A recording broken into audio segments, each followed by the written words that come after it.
कुटुंब एक संस्था है जो हमारे पूर्वजों ने, ऋषि मुनियों ने जो ढूंढी, बनाई, उसको एस्टैब्लिश किया। इसलिए हमको बहुत आसान लगता है, कुटुंब बहुत आसानी से बन जाता है, क्योंकि वो सोच उन्होंने इतनी गहरी डाली है। आज भी वेस्टर्न कंट्रीज में कुटुंब खड़ा करना उनके लिए बहुत मुश्किल लगता है। ऐसा इतने साल व्रतस्थ होके पति पत्नी साथ में रहना नेक्स्ट टू इम्पॉसिबल, ऐसा वो मानते हैं। और भारत में ये मिरेकल, जैसा किशोर भाई ने शब्द यूज किया, मिरेकल है। एक भी गुण न मैच करते हुए भी हम पूरी जिंदगी भर साथ रहते हैं।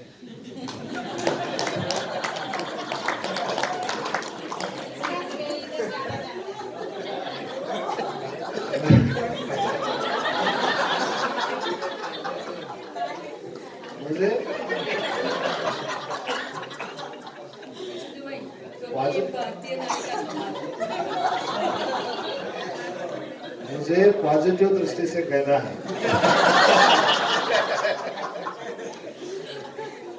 अरे इतना पेशेंस, जैसा कुटुंब में हमारे ग्रुप में एक भाई ने कहा था, एक ताई ने कहा था, शायद कीर्ति ताई ने कहा था कि कुटुंब में क्या होना, तो कुटुंब में सहिष्णुता होना। कुटुंब टिकाने के लिए सहिष्णुता की जरूरत है। ये सहिष्णुता, टॉलरेंस हम इसको बोलते हैं, टॉलरेंस। ये टॉलरेंस, हम उसका उदाहरण मैंने दिया कि शादी होने से दिन से मैं बोलता हूं, ऐसे मैंने पति पत्नी देखे हैं, एक दूसरे के साथ बात करना भी समाज में अलाउड नहीं था। विचारों के आदान प्रदान अलग बात है, एक दूसरे के सामने आना, तीसरा कोई होता है तभी, ये भी अलाउड नहीं था। और हमारी ये हजारों वर्षों की परंपरा है। तो कितना एक सूक्ष्म तरीके से हमारे मन में वो बिठाया है कि ये दिस इज द फैमिली, वो फैमिली रिलेशन है। इसलिए हमें एक दूसरे जैसा, ये शिक्षण तज्ञ का मुझे अभी नाम याद नहीं रहा, लेकिन किसी ने ऐसा कहा है, विवाह यानी, मैरिज यानी पति पत्नी को इकट्ठा आकर एक दूसरे की समझने की अवसर, समझने की संधि, अपॉर्चुनिटी, एक दूसरे को समझने के लिए। मैरिज, विवाह संस्था जो है वो क्या है, एक दूसरे को समझने के लिए। पहले समझना ये हमारे कल्चर में नहीं था, इसलिए वो बुरा है ऐसा भी मुझे नहीं कहना है, लेकिन ये पहले नहीं था, बाद में समझने के। एक दो दिन में पहचान नहीं सकते, एक दो साल में भी पहचान नहीं सकते, जैसा मैंने कहा पूरे जिंदगी भर शायद पहचान नहीं पाएंगे, ऐसा हो सकता है। लेकिन फिर भी एक दूसरे को समझने की कोशिश, यानी कुटुंब संस्था। ये विवाह संस्था, कुटुंब संस्था एक दूसरे से इतना संबंध है, ये ऐसे रखते हैं। लेकिन मुझे कहना ये था, जो दोपहर को मुझे कहना मन में आया था, लेकिन समय ने तो इसलिए कह नहीं पाया, कि कुटुंब में हम जो इंटरडिपेंडेंस देखते हैं, जो हमारे कल्चर में है, उसमें भी अभिप्राय ये था कि जन्म हुआ तभी हम डिपेंडेंट हैं। उसके बाद हर एक को, महिला हो या पुरुष, उसको इंडिपेंडेंट बनना है, सर्वदृष्टि से इंडिपेंडेंट बनना है। इंडिपेंडेंट बनने के बाद लाइफ की जो मजा है, जीवन की जो मजा है, वो इंटरडिपेंडेंट में है। ऐसा स्टीफन कोवी कहता है। स्टीफन कोवी का नाम सुना है? 7 habits of the highly effective people, ऐसा उसका किताब है, उसमें लिखा है। Dependent, independent, interdependent. लेकिन ये दुर्भाग्यपूर्ण बात यह है कि हम डायरेक्ट डिपेंडेंट टू इंटरडिपेंडेंट हो जाते हैं और प्रॉब्लम खड़े हो जाते हैं, जो नहीं करना चाहिए।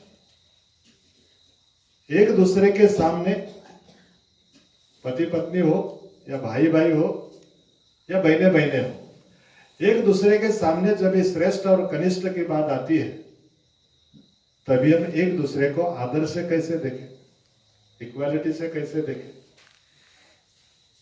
हम तभी रिस्पेक्ट करेंगे और हम तभी रिस्पेक्ट लेंगे जब भी हम साथ में कुछ संबंध के आधार पर चलते हैं, एक दूसरे का कुछ कुछ हद तक वो मान्य करते हैं। तो इसके लिए उसका इंडिपेंडेंट होना, हर एक का इंडिपेंडेंट होना, स्वतंत्र होना, स्वतंत्र के बजाय स्वावलंबी होना। पति पत्नी जब भी शादी करते हैं तभी दोनों को स्वावलंबी बनना, ये पहली स्टेज है। और ये स्वावलंबी बनना और फिर परस्परावलंबी बनना, एक दूसरे के सहकार्य से, एक दूसरे के साहचर्य से जीवन जीने में मजा आता है, उसी को जीवन कहते हैं। तो ये डिपेंडेंट, इंडिपेंडेंट, इंटरडिपेंडेंट, ऐसी ये स्टेज हम मानेंगे तो फिर ये जो तकलीफें बीच में आती है वो नहीं आएगी। हमारा ट्रेडिशन ऐसा है कि पत्नी को बोलना ही नहीं है, उनको से ही नहीं है, डिसीजन मेकिंग में उनको आज तक से नहीं था, आज अभी थोड़ा बहुत आने लगा है। जब वो डिपेंडेंट है तब तो उसको मानना ही पड़ता है, किसी को भी, पुरुष को भी मानना पड़ता है अगर वो डिपेंडेंट है तो। इसलिए वो इंडिपेंडेंट हो, और जब भी उसको स्वाभिमान के लिए, आत्मा तेज के लिए जब भी वो हानिकारक होता है तभी तो उसको नहीं मानने के लिए तैयार होना चाहिए कि नहीं होना चाहिए। जब भी मेरा पूरा आत्मबल या तो मेरा पूर्ण आत्म तेज मुझे बाजू में रख के अगर जीना चाहिए ऐसा कोई मानता है या तो मुझे फोर्स करता है, तो कोई भी होगा तो भी उसको खड़े उठकर जवाब देना चाहिए। यानी बहुत अच्छे व्हाट्सएप पे बहुत अच्छे सुविचार आते हैं, उसमें से एक विचार था कि किसी का मन मारना और खुद का मन मारने देना ये दोनों पाप है। किसी के मन को मारना और किसी को हमारे मन को मारने देना ये दोनों पाप है। इस दृष्टि से हम अगर देखें कि हर एक को स्वावलंबी बनना है पहले, लेकिन स्वावलंबी बनने के बाद परस्परावलंबन में आनंद है, पति पत्नी में ज्यादा होता है। एक दूसरे को डिपेंडेंट अगर रहेंगे तो फिर अच्छा लगता है, और उसको ट्रेडिशन या तो कल्चर के नाम से भी उसको दबाया जाता है कि नहीं ऐसा होगा तो अच्छा है, पत्नी को सवाल खड़े नहीं करने, ऐसे बोले जाते हैं।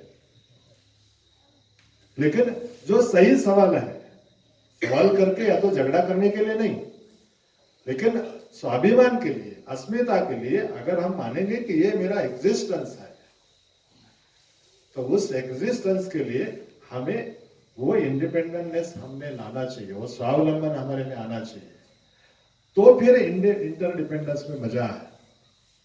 भारत आज अमेरिका से बात कर सकता है, डायलॉग कर सकता है, क्यों? वो पहले नहीं कर सकता, अभी इंडिपेंडेंट है, अभी स्वावलंबी है। अगर अमेरिका ने मदद ना करी तो भी चल सकता है। ये बहुत बड़ा उदाहरण है। वैसा ही हमारे जीवन में अगर हम ऐसा बनते हैं, हमें नकारना नहीं है, हमें कुटुंब तोड़ना नहीं है, हमें ये बिल्कुल भी ऐसा अलग अलग रहना नहीं है, लेकिन फिर भी इकट्ठा रहने के लिए हमें खाली डिपेंडेंसी में अगर इकट्ठा रहना चाहते हैं तो फिर वो ज्यादा दिन टिकेगा नहीं। खुद का उसका अस्तित्व को रिस्पेक्ट करना, छोटे छोटे बच्चों को हमारे ग्रुप में डिस्कस हुआ, तभी 3 साल का बच्चा भी, 3 साल का काय के लिए 1 साल का बच्चा भी उसको अगर रिकॉग्नाइज नहीं करेंगे तो फिर माँ को अच्छी तरह से पता है वो क्या करता है। वो भी रिकॉग्निशन मांगता है क्योंकि उसका इंडिपेंडेंट एग्जिस्टेंस है। तो वो हमारे जीवन में न होते हुए हम सुखी नहीं रह सकते हैं।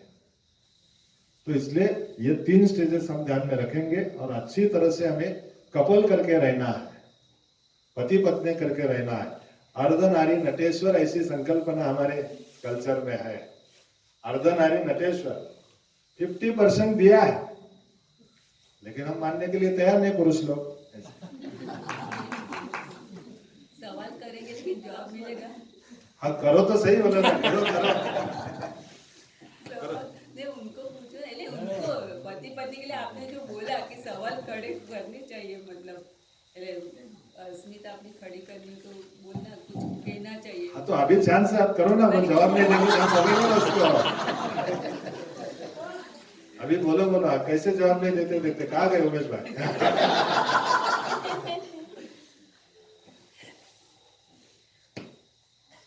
ठीक है अभी